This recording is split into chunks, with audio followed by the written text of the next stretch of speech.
Alright, welcome back. Week 4. JP, how are you, mate? Not too bad, yourself? Yeah, big week very for you. good. Yeah, very big week. Another long week in lockdown. Yeah. No gym still, which I'm sure you'd be pleased about. Me? Yeah, you'd be stoked with that. But we'll move on past the gyms. I know that gets you a bit frustrated, a bit upset, so we'll move past that. Big muscle man like yourself. So we'll start off like we do every week with our results for the week. So Saturday was a frustrating day.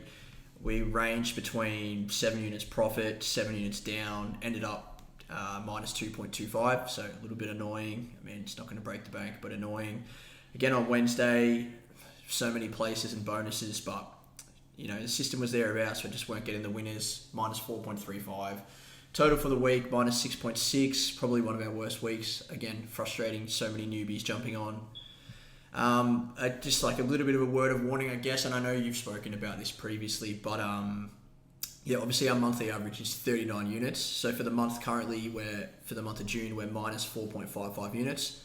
So it should serve as a bit of a warning, I guess, to people that are not sure about it. It's probably the worst time possible based on our previous results and data. If our monthly results for 6 months now have been minimum 30 or average 39 units profit, the worst 28. So we're at minus 4.55 now. So even if we get to 25 units profit for the month, you're going to miss out on a lot of units. So possibly the worst time ever to be able to jump off.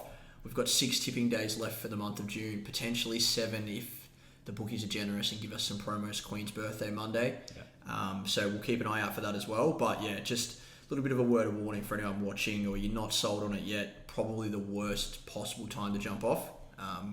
Maybe you could potentially speak to that just really quickly about the variance and stuff like that. Yeah, at the end of the day, it is a graph and it's a long-term system that you guys are running. And it's very hard if you're a newbie, especially, and you're coming from a losing background, to come into a system and you think, oh shit, this is losing or whatever. I've had a couple of people, like I've seen in the chats and even through like Hussla, they're coming across and saying, hey, is it worth staying on and whatever. And it's like, of course it is. Like, zoom out, take away that 1 week, that one day, and just look at the graph. Do not jump off because, as you said, like if you're there for the losses and you're not there for the gains, like what's the point of even being there in the first place? Absolutely. And yeah, like I personally, and I know you would have done it previously, but I followed honestly any service that's out there right now, any tipster, free, nothing, even the guys on bloodyracing.com and stuff. If you ask any of them, regardless of how the system is, you can't win every tip. No. You can't win every day, but if you're up 500 units at the end of the year, but you have weeks where you lose a few. No one remembers those. Correct. That's just how it works. So, definitely fingers crossed that not many. I mean, looking at our subs just quickly, we usually run over them Friday night. It looks fine. Doesn't look like anyone's too worried jumping off. Have chatted to a few people, and I thought I may as well mention it on the podcast privately around. They're asking. My results aren't quite matching up with yours, and then I dive into what are you doing with your bonuses, how are you operating with those, and some people still aren't following, completely to a T. We've put all that education stuff together, so we want people to do it the way we do it. Because at the end of the day, which is what I tell most people, you're not paying for tips. That's not what you're paying for with us. You can pay anyone for tips, but you're paying for a system that wins long term. So if you're here for it to run like a normal tipping service, that's not how this operates. So we're here to make you money long term. So if you're just looking for tips on a Saturday because you want to punt, probably won't be the right service. Yeah, and it's a specific way that you do things. Again, even though it is still, you are tipping horses, if you're not doing it the correct way that you guys teach, you're not going to get the results, as you said. Definitely. So you guys have put together a video. I actually put together the cartoon part of it, but with your audio. But that's the best thing you should be following. And I mean, if you don't get it, watch it again 4 or 5 times until you get it. We do tell them people look, this is how you got to do it. Follow, watch the video a million times. Exactly. I think the other thing that's a great point of difference for our service, and I know some other services do it, yours definitely does, but with regards to tipping, I don't think there are many that have kind of the community feel that we have with the chats that we've got going on.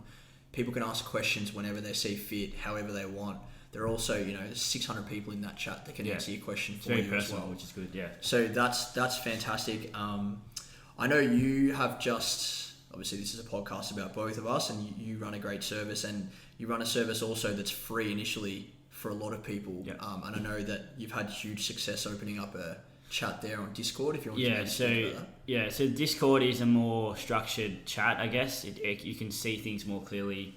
We've got different topics where people can ask different questions. It's completely free, obviously. If you're part of the free course, we've obviously got our platinum chat as well through the platinum community as well. But the free chat is there. It's a floor for anyone to ask any question they want. If you're puzzled or confused about any topic, just ask a question. Someone will get back to you, or I can get back to you. You can access the book a call function through that as well, which is free. But yeah, jump in that. And that's great for the people that are listening, because there are lots of people that follow our system that are quite interested in your system. Yeah. Maybe not ready to take the dive to pay for it yet, but are intrigued as to what, Hussla Squad, what can they provide for me? And I've encouraged numerous people to try out the free. We've seen a lot of people the free course. So the chat might be a great way for them to sit in the wings and watch what people are talking about and get an understanding. And maybe when they feel comfortable or ready to take the next step. I mean, I encourage everyone in our system that if you want to take it to the next level, that's the obvious progression. But yeah, I think that chat will be. It's worked really well for us, so I'm sure it'll work well for you guys. And it's a great way to build a sense of community and for people to feel like they're involved without being completely involved to start off. So and it's fun too. Like obviously the main aim is to make money. Yeah, of course. But obviously the more fun you have, the better. We've got a few members in our chats now that like to pipe up a bit and start to dish out a bit of shit and take a bit of shit. That's so it's good to see. That's why it's part of punting. So exactly, even though you're following a system or a bit of discipline, it can still we still want it to be fun. Yeah, we want to make money and it can be fun. What we might do is we did do a couple of competitions last week. The first one being guess what tea we were drinking. We had a few people shoot through no correct answers. Unfortunately, it was peppermint tea. So there was a few for chamomile and I think green tea, lemon, and they must have got sucked in by the green rubbish that I haven't drunk. But peppermint tea is the goat. So unfortunately, no one got that one. So no free subs there. We did also do a video giveaway. Best video. I think we had numerous videos come through. But the best one, we had one of our followers singing out to us when the winner crossed the post. One and further back to Come on in, centre. Centrevise at the 300. Kicked away about 3 lengths Keep in front. going, brother. There we go, Plucky. Prince of Aragon. Southern Trumpy. Saffron the next one. And Xavier Prince back near on the round. And Centrevise a mile in front. Highly promising galloper. Getting better and better with every start. Look at it go. It's Incentivized. Incentivized is long term. So we will be sliding into their Telegram DMs and we will be sending them $50.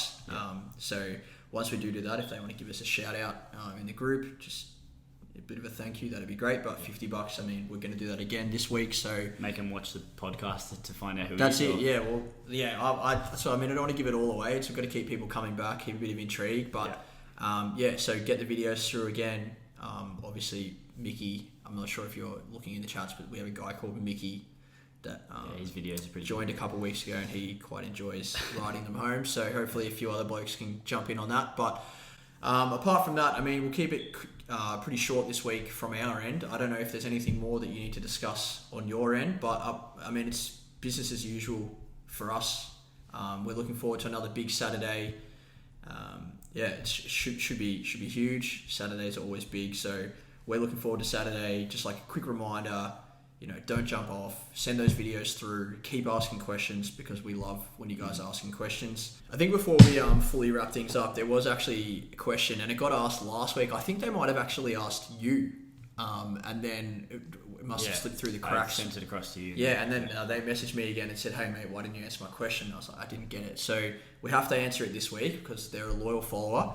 I'll read out the whole question. We can't go into too much detail, obviously, because we don't want to give away our secret herbs and spices. The question was, I've got a question for the podcast.